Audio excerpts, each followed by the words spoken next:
Thank you.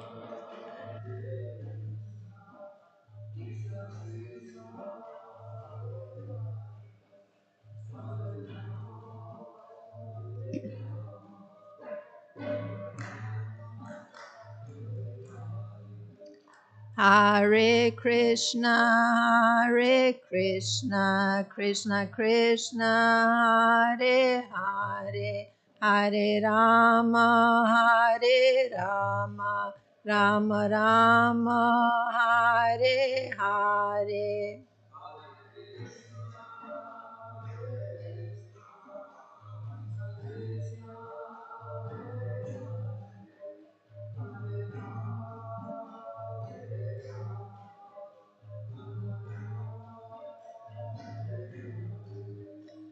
Hare Krishna,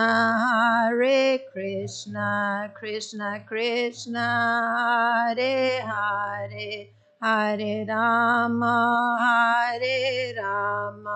Rama Rama, Hare Hare.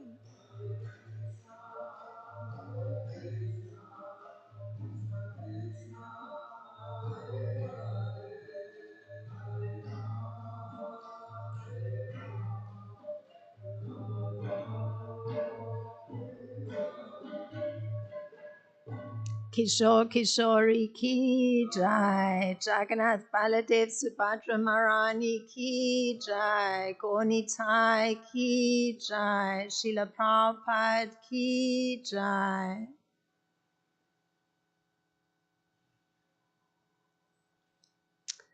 Om Namo Bhagavate Vasudevaya.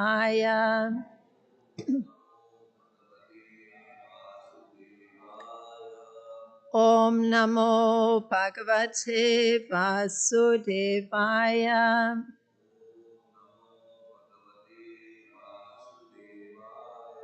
Om Namo Bhagavate Vasudevaya.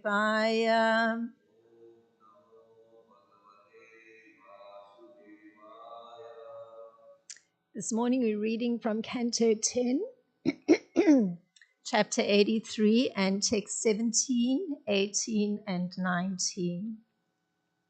So text 17 is the one that we'll be chanting together. So I'll give you a minute to find it on the phone.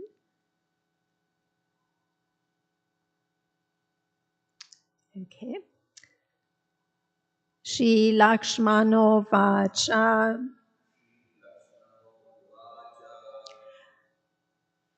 Mamapi Rajni Achyuta Janma Karma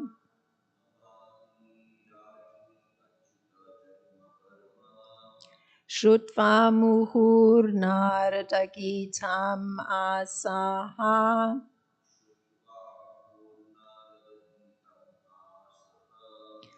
Chita Mukunde Kila Padma Hastaya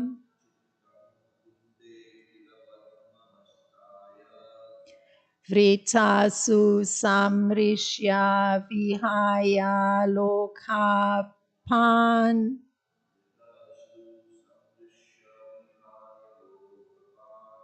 Shri Lakshmano Vacha Mama Pirajni Achyuta Janma Karma Shrutva Muhur Narada Gitam Asaha Chita Mukunde Kila Padma Hastaya Vrita Samrishya Vihaya Lokapan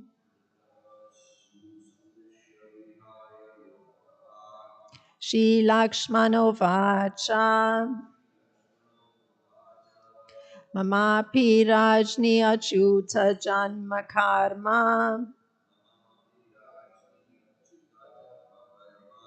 Shrutva Muhur Narada Gitam Asaha Chitam Mukunde Kila Padmahastaya Vrita Sa Samrishya Vihaya Lokapan. Please chant. Shri Lakshmano Vacha Mamapi Rajni Achuta Janma Karma Shrutva Muhu Narada Gitam Asaha Chitam Mukunde Kila Padmahastaya Vrita Susamrishta Vihaya Lokapan. Shri Lakshmano Vacha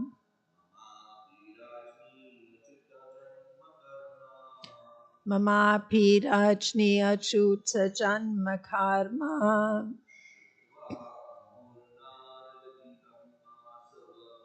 Shrutva Muhu Narada Gitam Asaha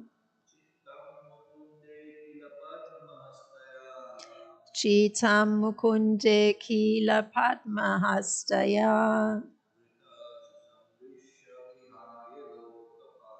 Vrita Susamrishya Vihaya Lokapan. Shri Lakshmano Vacha Mama Pirajni Achuta Janma Karma Shrutva Muhu Narada Gita Masaha Chitam Mukunde Kila Padmahastaya Vrita Susamrishya Vihaya Lokapan.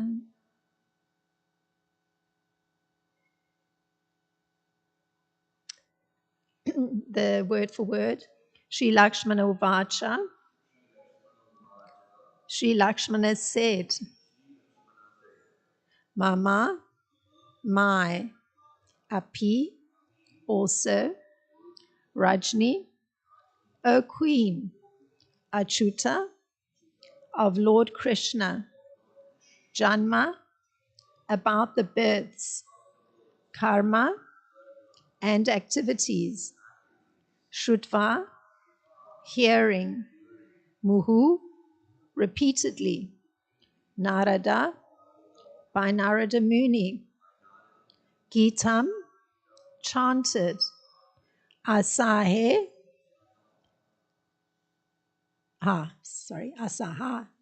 became, Chitam, my heart, Mukunde, fixed upon Mukunda, Kila, indeed, Padmahastaya, by the supreme goddess of fortune, who holds a lotus in her hand.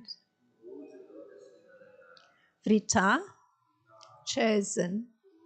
Su, carefully. Samrishya, considering. Vihaya, rejecting. Loka, of planets. Pan, the rulers. And the translation for text 17 is as follows, and this is the disciples of Srila Prabhupada. Sri Lakshmana said, O Queen, I repeatedly heard Narada Muni glorify the appearances and activities of Achyuta, and thus my heart also became attached to that Lord Mukunda.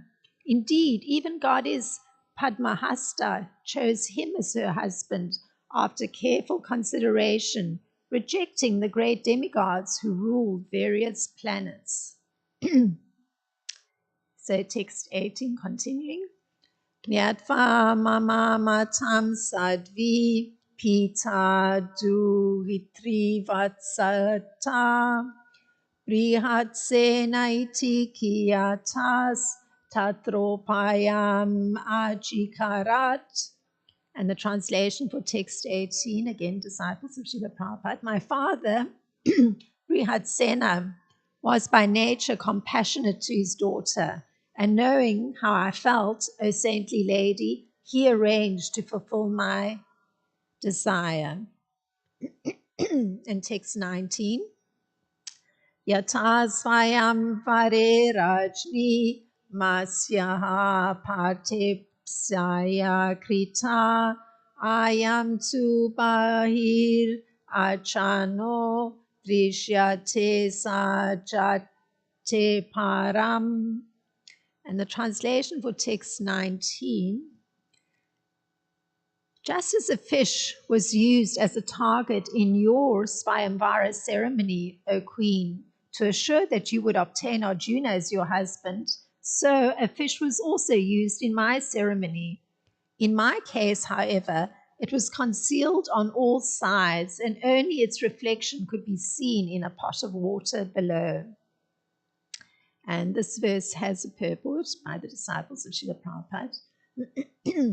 Arjuna is famous as the most expert bowman. Why then could he not hit the fish target at Srimati Lakshmana's Swayamvara ceremony, just as he had done once before to win Draupadi? Srila Sridhar Swami explains, the target at Draupadi's Swayamvara had been covered only partially, so that a marksman could see it if he looked straight up the pillar on which it was placed. To shoot Lakshmana's target, however, it was necessary to aim by looking up and down at the same time, an impossible feat for any mortal. Therefore, only Krishna could strike the target. Om Jnanatimirandasya Gananjana Shlakaya Chakshurunmilitam Yena Tasmai Shri Gurave Namaha Shri Chaitanya Manopistam Stapitam Yena Bhutale Swam Rupa Kadamayam Dadati Swapadantikam Vandeham Shri Guru Shri Yuta Padakamalam Shri Gurum Vaishnavam Cha Shri Rupam Sagrajatam Sahagana Akutam Vitam Sajivam Sadvaitam Savadutam Parijana Saitam Krishna Chaitanya Devam Shri Radha Krishna Padan Sahagana Lalita Shri Vishaka Vitamscha Hey Krishna Karuna Sindhu Dina Bando Jagatpate Gopesha Gopika Kanta Radha Kanta Namostute Tapta Kanchana Gorangi Radha Vrindavaneshwari Vrishabhanu Sute Devi Pranamami Hari Priye Vanchakalpatarubhyascha Kripa Sindhubhyeva cha Patitanam Pavanebhyo Vaishnebhyo Namo Namaha Nama Om Vishnu Padaya Krishna Prestaya Bhutale Srimati Romapada Swami Iti Namine Nama Om Vishnu Padaya Krishna Prestaya Bhutale Srimati Bhakti Vedanta Swami Iti Namine Namaste Saraswati Deve Gauravani Pracharine Nirvishesha Sunyavadi Paschatya Deshatarine Jai Shri Krishna Chaitanya Prabhu Nityananda Shri Advaita Gadadhar Shivasadi Gaura Bhakta Vrinda Hare Krishna, Krishna Krishna, Hare Hare, Hare Rama, Rama Rama, Hare Hare.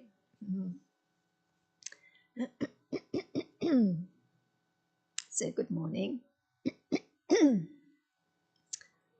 No, thank you. It's a remnant, little cold from traveling from India. So it just has to dissipate. But thank you for the offer.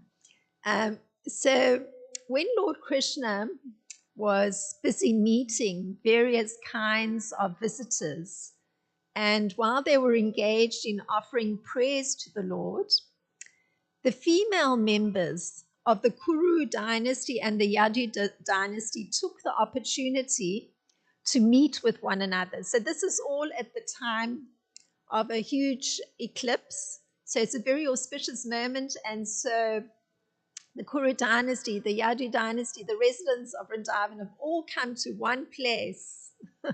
So it's a very extraordinary meeting time. So here it is, this particular section of verses.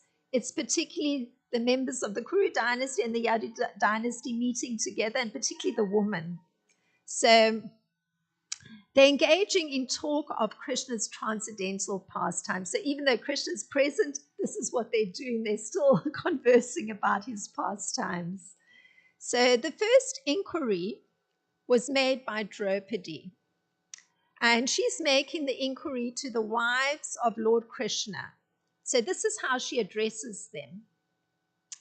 My dear Rukmini, Jambavati, Satya, Sarvabhauma, Kalindi, Shaibya, Mitravinda, Lakshmana, Rohini, and all the other wives of Lord Krishna. Will you please let us know how Lord Krishna, the Supreme Personality of Godhead, accepted you as his wives and married you in pursuance of the marriage ceremonies of ordinary human beings? So that's the question Draupadi is raising. And on Draupadi's making this inquiry from the queens of Lord Krishna, the queens of Lord Krishna discuss how he, Krishna, came to marry each of them. So thus it is, and this section that we're on is Lakshmana giving her response. So Lakshmana says, my dear queen, so she's addressing Draupadi. Many times I heard the great sage Narada glorifying the pastimes of Lord Krishna. I became attracted to the lotus feet of Lord Krishna when I heard Narada say that the goddess of fortune Lakshmi was attracted to his lotus feet. So we're going to pause for a moment. This is part of her response to Draupadi.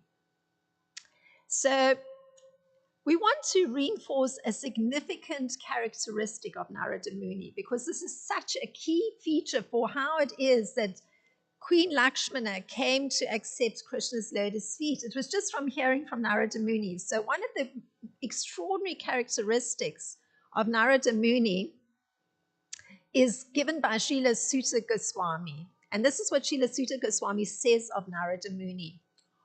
All glories and success to Srila Narada Muni, because he glorifies the activities of the personality of Godhead. And so doing, he himself takes pleasure and also enlivens all the distressed souls of the universe. So this is the exaltation on the part of Srila Sutta Goswami for Narada Muni. So imagine being able to perform a service that actually relieves the distress of every single living entity in the universe. So that's Narada Muni. And you find this in the first canto, the 6th chapter, where Srila Sutta Goswami is praising Narada Muni in this way and also highlighting this particular characteristic that he has. And here it is, we're hearing that Lakshmana describes herself becoming enlivened through Narada Muni saying a particular thing. And the particular thing he said was that the goddess of fortune, Lakshmi, was attracted to Krishna's lotus feet. So this had a profound effect on Lakshmana. So Srila Prabhupada explains this attraction on the part of Lakshmi Devi, because this had such an influence on Lakshmana. So we can look a little bit at this. In Chaitanya Charitamrita, in the Adi Leda, in the 5th chapter, there's a particular section that's describing how it is that Lakshmi Devi, the goddess of fortune, after seeing the attractive features of Lord Krishna, was attracted to him. And to get the favor of Lord Krishna, she engaged herself in meditation. So Krishna asked her why she was engaging herself in meditation. He wanted to know.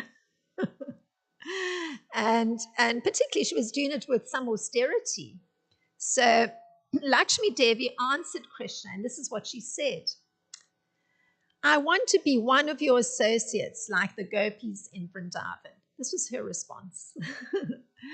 And hearing this, Lord Krishna replied that it was quite impossible. So this is what his response was to her.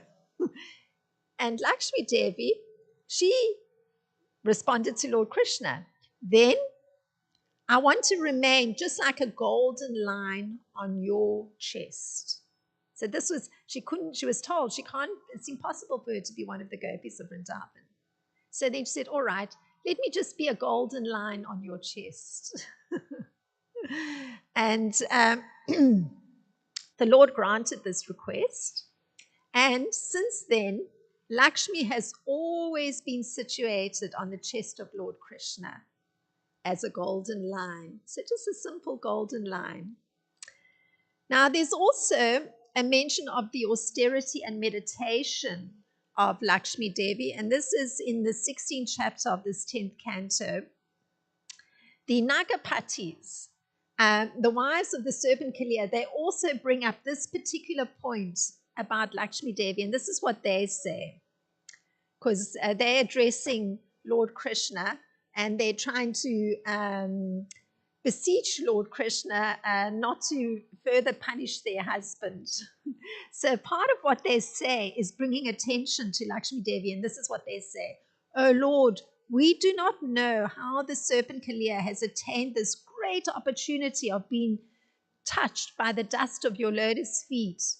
For this end, the goddess of fortune performed austerities for centuries, giving up all other desires and taking austere vows. So that gives a little bit more insight into the nature of Lakshmi Devi's undertaking this meditation on Lord Krishna prior to having it resolved by Lord Krishna allowing her to reside on his chest. But the mention is made that she did it for centuries. And she gave up every other desire. So incredible austerity. So, and I'm highlighting all of this because I want to just reinforce what an incredible effect it had on Lakshmana's mind when she heard about this. So in text 17 that we did together, Queen Lakshmana explains to Draupadi her understanding of Lakshmi Devi's choice. So this is her understanding. And these are her words. Indeed, even goddess Padmahasta chose him as her husband after careful consideration, rejecting the great demigods who rule various planets. So she's highlighting the choice that Lakshmi Devi made. So Srila Vishwanath, in his commenting on this verse, he points out that Queen Lakshmana makes a revelation. She reveals something. And this is what she reveals. She says, my heart, and she's talking to Queen Draupadi. So it's quite interesting. It's very intimate exchange because she's revealing something very intimate, how her inner process is. And she says, my heart became, and the words were asaha, attached to Mukunda. Therefore, and this was a little confusing when I read this because it's immediately after this that Srila Vishwanath Chakravarti Thakur says, therefore I, who carry a lotus in my hand, chose Mukunda after rejecting various planetary rulers. So the way it's put, it's as though Queen Lakshmana is saying that she also carries a lotus in her hand. Because she says, therefore, I who carry a lotus in my hand. I wasn't sure about that because I didn't find another reference that she does that because it sounds more like she's referring to Lakshmi Devi. But at any rate, she's certainly pointing to the fact that her heart became attached to Lord Krishna. Now, in continuing Srila Prabhupada's narration, because he narrates in Krishna, the Supreme Personality of Godhead, this particular section, and this is how he puts it. This is what Lakshmana's words are. Since then, I have always been thinking of him. So ever since she heard from Narada Muni, this great empowered devotee of Lord Krishna who just relieves everyone's distress, Lakshmana says, since then, I've always been thinking of him, meaning Lord Krishna, and thus my attraction for him has increased, my dear queen. My father was very affectionate towards me, and when he understood that I was attracted to Krishna, he devised a plan like that devised by your father during the Svayamvara. So she explains how her father assisted her to be able to actually have Krishna as her spouse. So Queen Lakshmana is explaining, and this is Srila Prabhupada writing that Queen Lakshmana is talking. The prospective bridegrooms had to pierce the eyes of a fish with their arrows. So that was the test that was given. So she continues making a comparison. So she highlights the difference between the competition, because she knows already how Draupadi was won. And she makes a comparison between the Swayamvara of Draupadi and her own one. So this is what she says.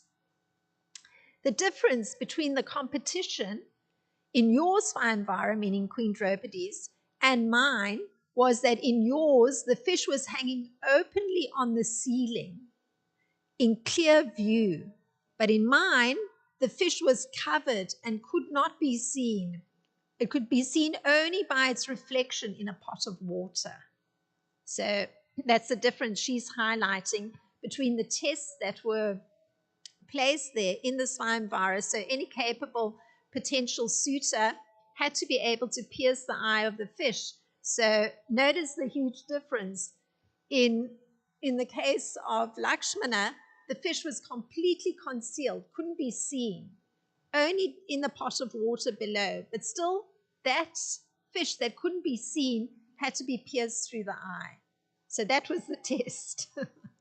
And she's pointing out that in Draupadi's case, the fish was visible in the ceiling. So Srila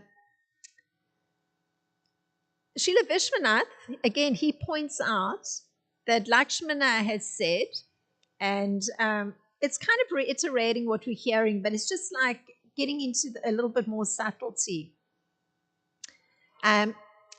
So this is Srila Vishwanath recounting Lakshmana's words. A fish was also arranged for your Draupadi Swayamvara, wherein you had the desire of claiming or obtaining Arjuna. So, the elaboration, what was the purpose of the Swayamvara? So she tells Draupadi, I know it was that you wanted to obtain Arjuna. And the other name that's given for Arjuna is Partipsaya.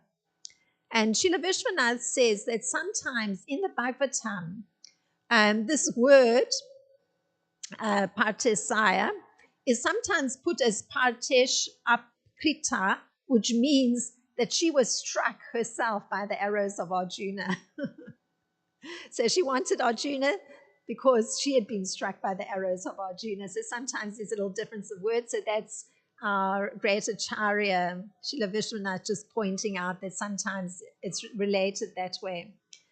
And there's this question then that's raised by Srila Vishwanath. If Arjuna is also present at the time of Lakshmana's Swayamvara, why couldn't Arjuna pierce the fish in Lakshmana's case? That's the question that Srila Vishwanath brings up, and was brought up by the disciples of Srila Prabhupada, obviously drawing from Srila Vishwanath. So he gives the answer, Srila Vishwanath does. And the answer is presumably given by Lakshmana. So this is what she says. In my case, the fish, which was moving very quickly, could only be seen. Oh, so the fish was even rotating. So not only concealed, but rotating. The fish, which was moving very quickly, could only be seen by looking at the reflection in a pot of water placed at the bottom of a pillar. It could not be seen by looking up. So, it's concealed, it's covered. So this is the test for any potential suitor. How are you going to shoot that rotating fish that's concealed up there? And even if you look down there, you're still going to be seeing a concealed fish. You're not going to be seeing the fish with its eye there, which is what was the advantage for Arjuna in Draupadi's Swayamvara. He could actually look at the reflection because the fish was there. So even if the fish was rotating, the reflection showed that. So he could still sort of aim somehow for the eye because he could see in the case, so it was a very difficult test in the case of Lakshmana.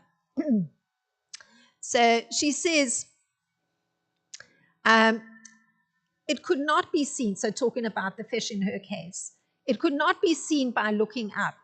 To shoot my target, it was necessary to aim by looking up and down at the same time, an impossible feat for any mortal.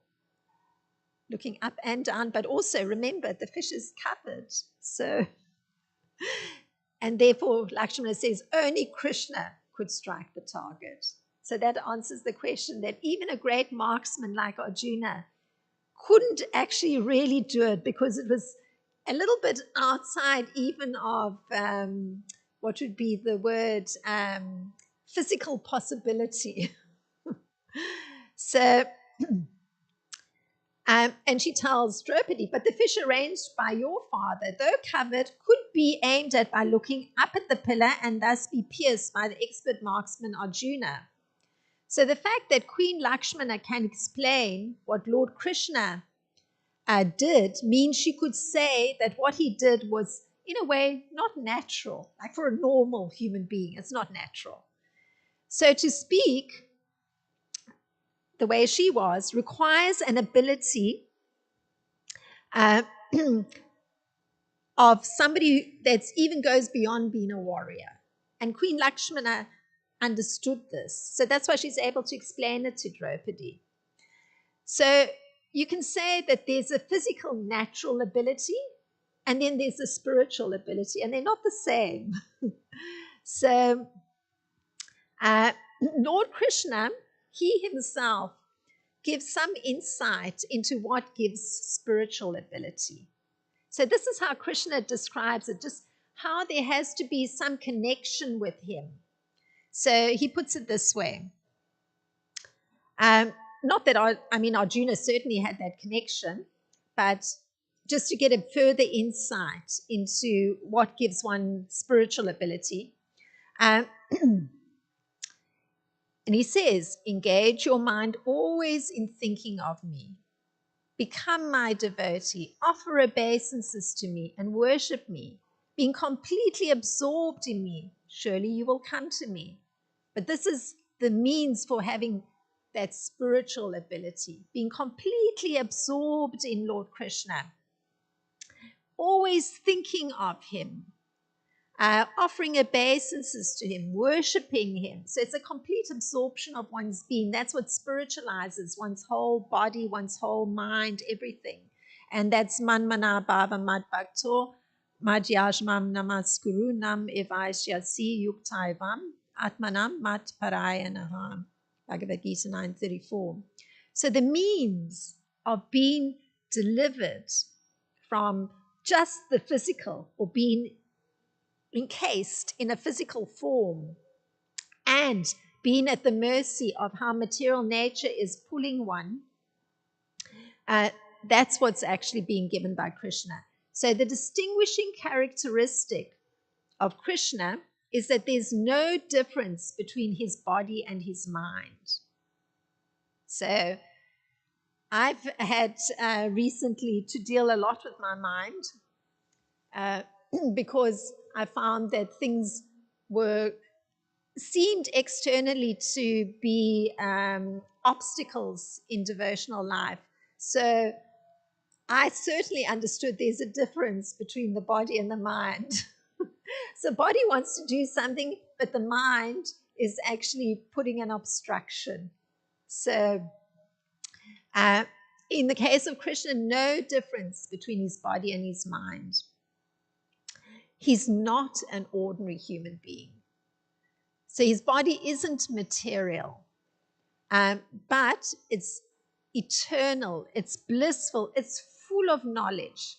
So he can understand perfectly how to actually shoot that a target, even if it's covered, even if it's rotating, even if it can't be, the eye can't be seen in the reflection.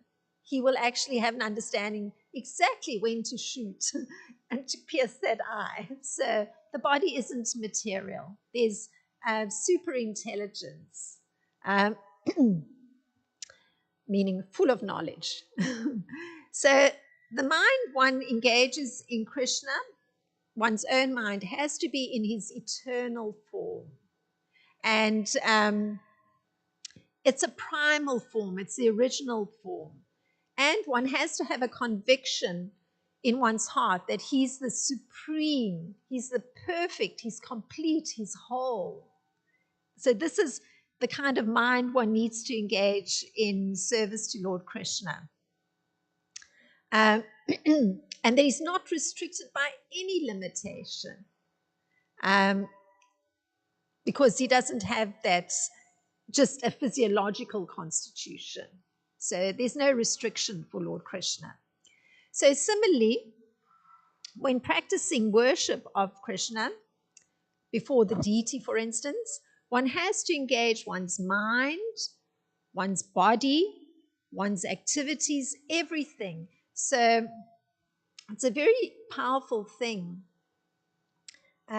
Recently, we happened to attend like a predominantly American group just being exposed to Krishna consciousness. And one lady commented that she had visited the temple. So it was a person with yoga background, asana, etc. And she was just struck that a whole community was actually worshipping Krishna. It blew her mind completely. So, and the reason it has such a powerful impact on somebody witnessing that is because devotees understand when one's in front of the deity, you're engaging your mind. So you absorbing yourself in the beauty of the deity, the form of the deity. You're engaging your body either in dancing, playing an instrument. All your activities are focused. So this allows one to be fully absorbed in Krishna without the mind becoming deviated, because that's a tendency of the mind. It wants to wander here, there, there, there. I once heard Chandramouli describing how the mind works. I thought it was very nice. He was saying the mind thinks, oh, that's a lady there. And then the mind thinks, oh, I remember seeing that red dress in the window of that display of some department store. Yes, sometimes you get ladies with red dresses. So, the mind goes all over. So, so the opportunity to actually not have it be deviated is certainly very powerful coming in front of the deity. So one needs to engage oneself in a process of cultivating this service to Krishna in a mood of devotion. And particularly, it's the process of hearing and chanting. So, of course, in a kirtan, there's hearing and chanting, so response and hear. But in the case like there's hearing and chanting as we're doing right now, and in the case of Queen Lakshmana, that was the process that particularly had a powerful effect on her because she heard from a very great devotee. And she heard something that wasn't directly related to her. She just heard that Lakshmi Devi had been attracted to Lord Krishna's lotus feet. And this had such a profound effect on her mind that she became attached to Lord Krishna. So perhaps the highlight of this account that we're covering today is the transcendental message of Lord Krishna that's brought by Narada. And Narada Muni describes his own devotional service. So this is what he says. So it's very interesting hearing from a devotee how they view their service to Lord Krishna. So this is what Narada Muni says about his service. I travel constantly singing the transcendental message of the glories of the Lord, vibrating this instrument called a veena, which is charged with transcendental sound and which was given to me by Lord Krishna. So that's how he describes his particular service to Lord Krishna. Constant travel, constant vibration of the transcendental sound of the instrument that he's carrying. And he mentions too the instrument was given to him by Lord Krishna. So Srila Prabhupada notes that the instrument is actually transcendental. It's identical with Lord Krishna and Narada. So in fact, the instrument, Narada, and Krishna fall into one category, meaning a transcendental category, because the instrument is vibrating sound, transcendental sound. The Narada, the operator of the instrument, is actually traveling and vibrating transcendental sound. Lord Krishna is intimately connected with Narada, so they're all transcendental because the meditation in the heart is there. The mind is fixed on Lord Krishna. That's why Narada is able to do this. So in the same way that Queen Lakshmana's mind had become fixed on Lord Krishna's lotus feet just by hearing about him from Narada. And I found this very charming. There was a sentence of Srila Prabhupada where he says how one can also apply this, meaning Narada's particular service. And he puts it like this. In the material world, you can use the sound meters, sa, re, ga, ma, etc., in the service of the Lord, constantly singing the glories of the Lord. So I have a husband who is very fond of performing service through playing madanga and singing the glories of the Lord. And he can happily do it even in front of persons not exposed to Krishna consciousnness, and have them in a short while moving, using their bodies and dancing and singing along. So I was just remembering that when I read this particular sentence of Srila Prabhupada, that one can also use in the material world these sounds in the service of the Lord, singing his glories. So finally, there's a description of the transcendent Lord Krishna coming to Lakshmana's Svayanvara. So this is how the description is. So we've just been hearing about her meditation, elaboration on Narada Muni and his particular view of his own service. And here is Lord Krishna coming to Lakshmana's Svayanvara. The description comes from the 58th chapter of the same canto. Thus the Lord married Lakshmana, the daughter of the king of Madra. Krishna appeared alone at her Swayamvara ceremony and took her away, just as Garuda once stole the demigod's nectar.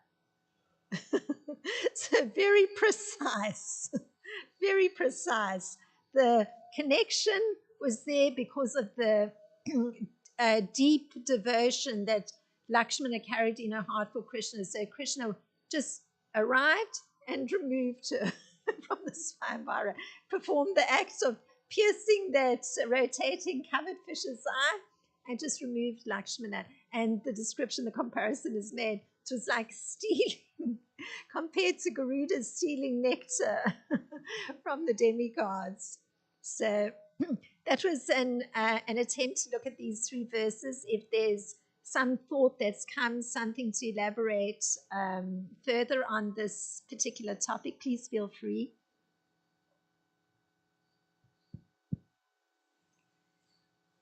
One other aspect to add, to highlight, in one sense, is it gets implied when Queen Lakshmana said appreciation about her father. What's the name of the king? The king of Madra, I think it said. It just said king of Madra. Yeah, in the verse there's a name. Yes, in the verse somewhere there's something with B.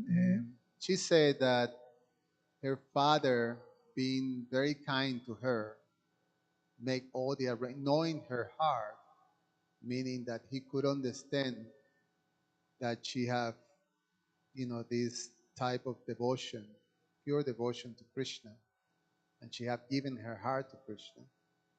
So he could understand that, and he made the arrangement. Now, the arrangement, as Srila Vishwanath Chakravarti Thakur described, is specifically designed for Krishna.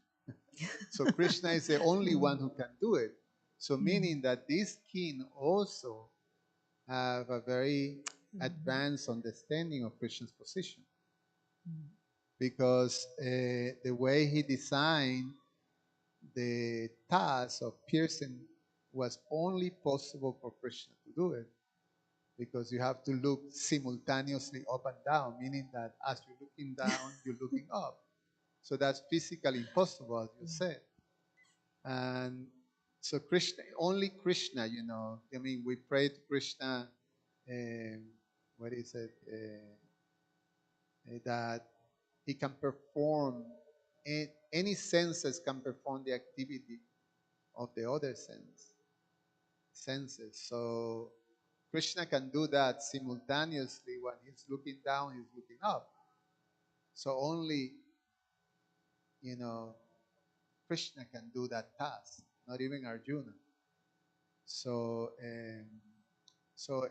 it's just to highlight that. Thank you. That also in these narrations, these are all these uh, personalities that are great devotees and that have this full understanding of Krishna's position. So I thought to add to that. Thank you. That was a wonderful addition, just reminding that Krishna's one sense can perform the actions of all the other senses. Yes.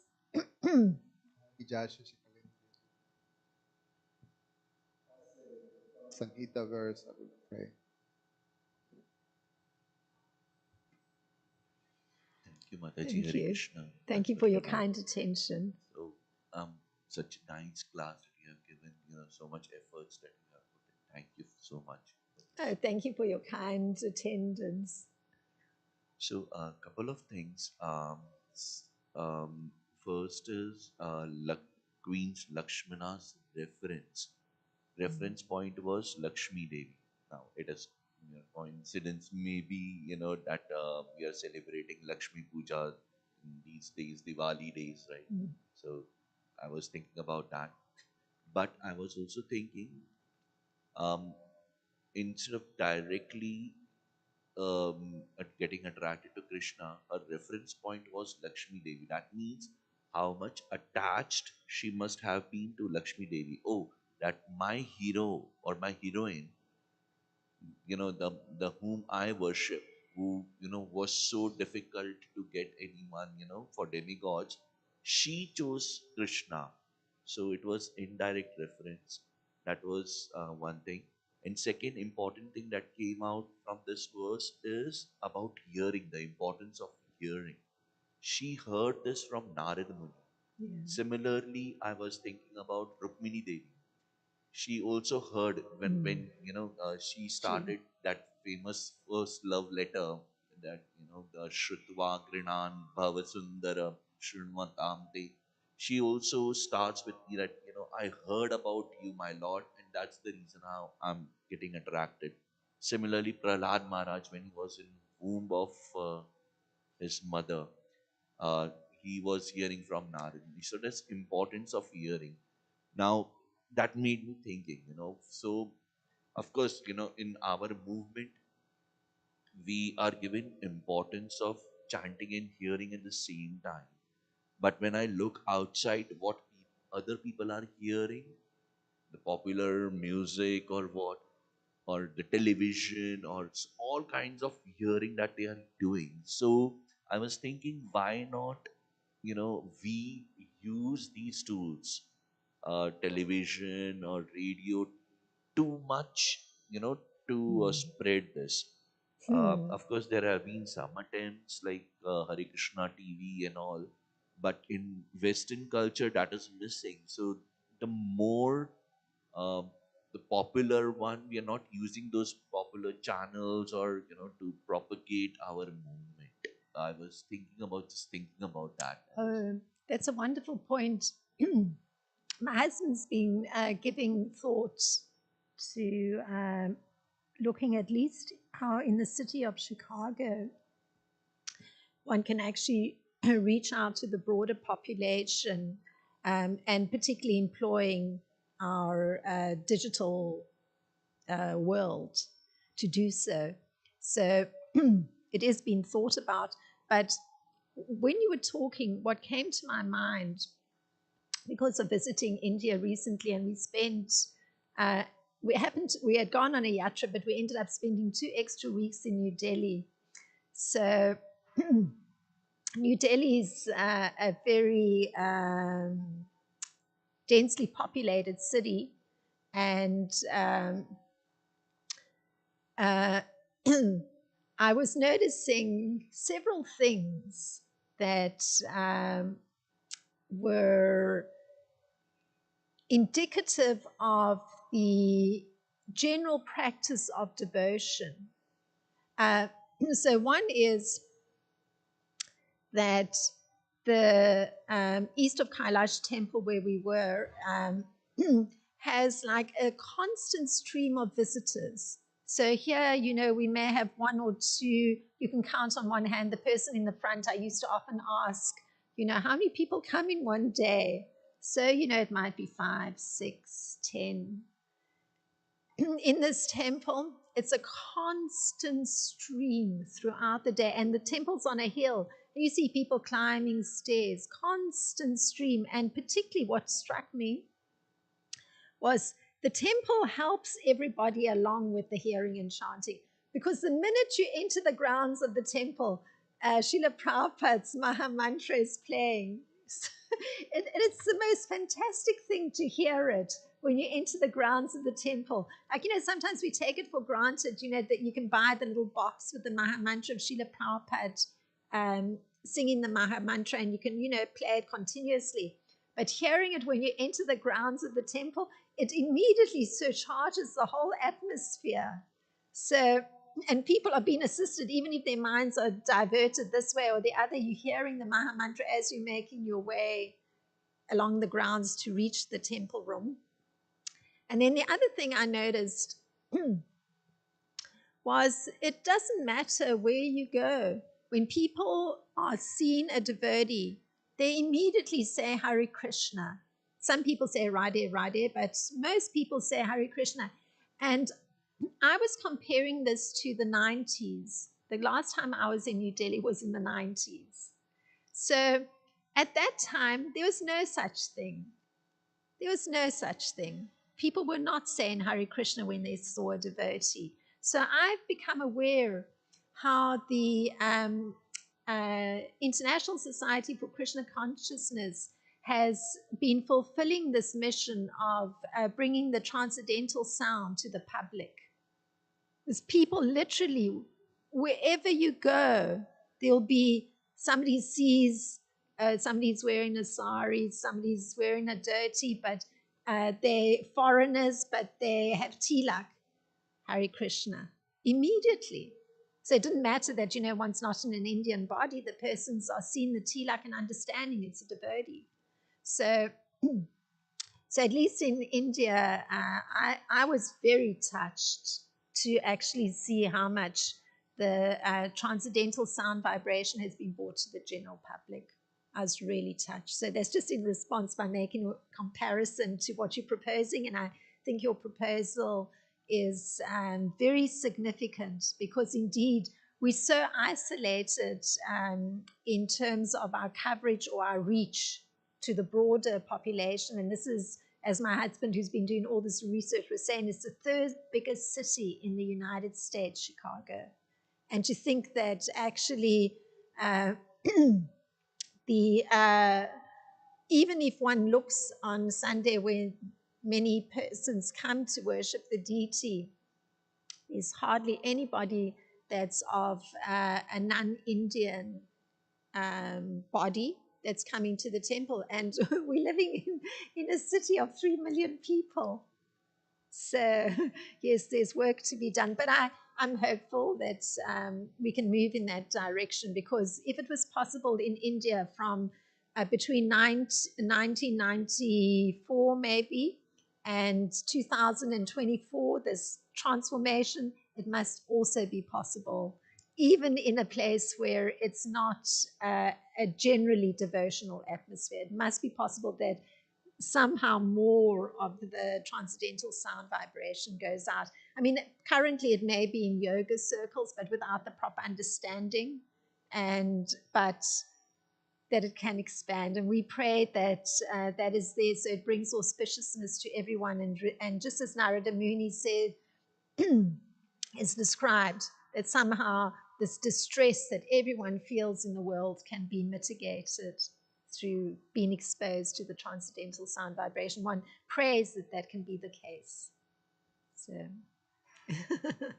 thank you very much. So, Srila Prabhupada ki jai, Srimad Bhagavatam ki jai.